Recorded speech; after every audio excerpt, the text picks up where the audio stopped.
Just like any other little girl, Theodora wanted to be a ballet dancer. But the only trouble was, Theodora was a hippopotamus. All her friends laughed at her and said, "You, Theodora, a hippopotamus, be a ballet dancer? This is the funniest thing we've ever heard." Theodora stamped her heavy foot, and the earth shook. "Give me one good reason why I shouldn't be a dancer," she asked angrily. Maybelle, the lovely, thin little fawn, answered, "Because you're not only this high," and she reached as far into the sky as she could, "and this wide," and she reached as far to the side as she could, "but you're this big around." And Maybelle drew a huge circle with her hoofs. "But, Maybelle," Theodora argued, I've been on a diet. My weight is down to 6,000 pounds. Theodora tossed her head and added, "Besides, I don't see why I can't be in the water ballet on the lake this year, just like everyone else." The dancers always looked so lovely in their costumes that no one could blame Theodora for wanting to look lovely too.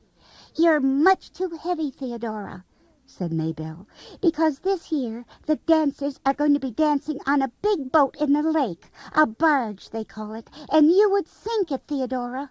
I don't see how you could possibly dance in the water carnival at all this year." Theodora turned her head away to hide the tears, and she muttered to herself, I will be a dancer in the water carnival on the lake." Then she turned to Maybelle and smiled. "Wait and see," she said. "I'm going to see Mr. Backbend, the ballet teacher, right away, and see if he'll give me dancing lessons." "But you're a hippopotamus, Theodora," said Mr. Backbend in surprise when he learned that Theodora wanted to be a dancer. Don't you think that maybe you're just a little bit too heavy?" "Well, couldn't I at least try?" asked Theodora. "After all, Mr. Backbend, I'm a lot thinner than I used to be. I only weigh 6,000 pounds now."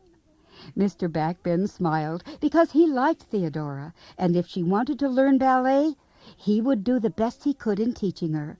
"All right, now here's your first lesson, Theodora," said Mr. Backbend, gliding along the floor. "Do just what I'm doing. Slide together, slide, kick, slide together, slide, kick. Now you do it, Theodora." "Slide together, slide, kick," panted Theodora, doing just what Mr. Backbend did. "Look at me, Mr. Backbend. I'm dancing, I'm dancing." And Theodora was dancing too. But just as she did her third kick after the slide together slide, there was a great cracking noise. Mr. Backbend shouted, "Be careful, Theodora!" But it was too late.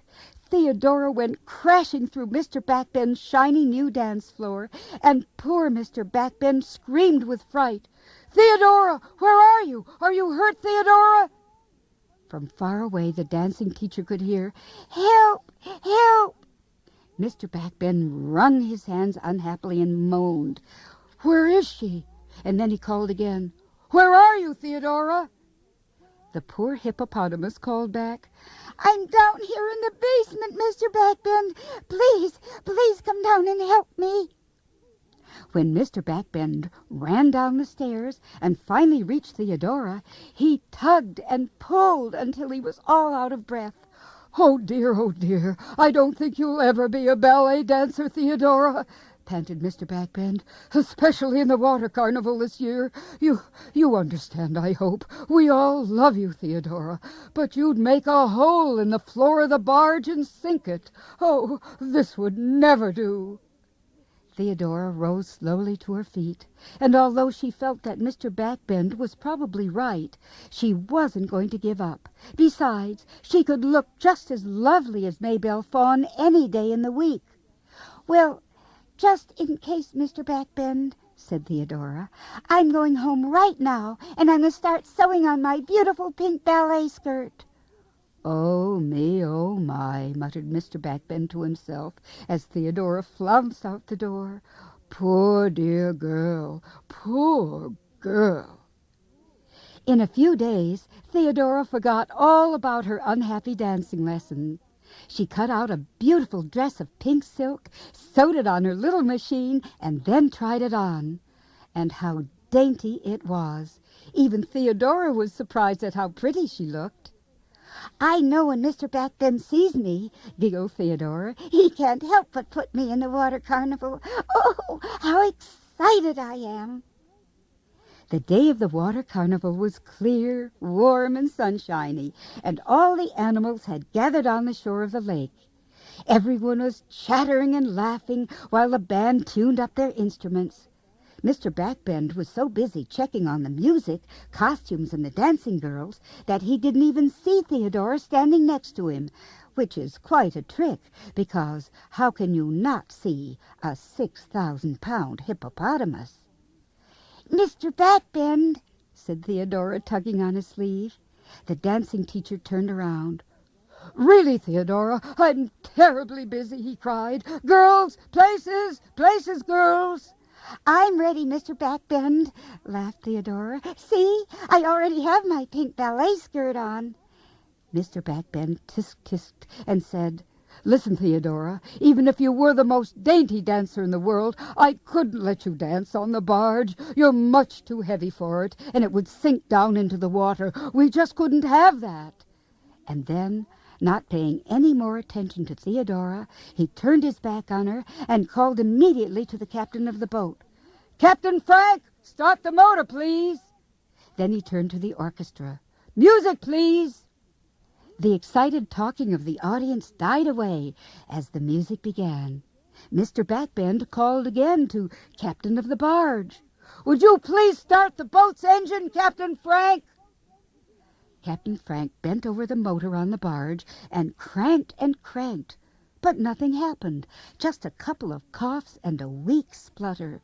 "The motor doesn't seem to work, Mr. Backbend," cried Captain Frank in a worried voice. "The boat won't move." The orchestra stopped playing, and Mr. Backbend wrung his hands. He was a very unhappy man. "Oh, dearie, dearie me," he cried. "Whatever can we do? Our water carnival is ruined, ruined!" As if by magic, Mr. Backbend was struck by the most splendid idea. "Theodora!" he shouted. Theodora, who was standing sadly nearby in her pretty silk ballet skirt, called back hopefully, "Yes, Mr. Backbend, I'm here, waiting." Mr. Backbend hurried over to her excitedly. "Theodora, how would you like to be the star of the show, the leading lady of the whole water carnival?" he asked. This was such a surprise to Theodora that she could hardly speak. She just opened her mouth, and nothing came out. "Didn't you hear me, dear?" asked Mr. Backbend. "I heard you, Mr. Backbend," Theodora managed to say. "In fact, I'm so happy that I could faint." "Oh, no, don't faint yet," cried Mr. Backbend. "Theodora, we need you very badly. We've got to bring the barge right in front of the people on the shore. Do you think that you could jump in the water and pull us?"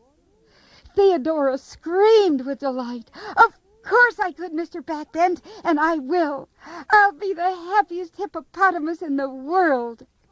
With a deep breath, Theodora jumped into the water, making a deep splash. "Here I go, Mr. Backbend. I hope my pretty ballet skirt shows up in the water." "Start the music," ordered Mr. Backbend. The orchestra leader rapped his stick. The music started, and Theodora swam to the beat of "Shine, Little Glowworm." "Glimmer, glimmer," puffed Theodora at each stroke. "The barge is moving," shouted Mr. Backbend with glee. "Hooray!" shouted the crowd on the shore. "3 cheers for Theodora!" shouted the dancers.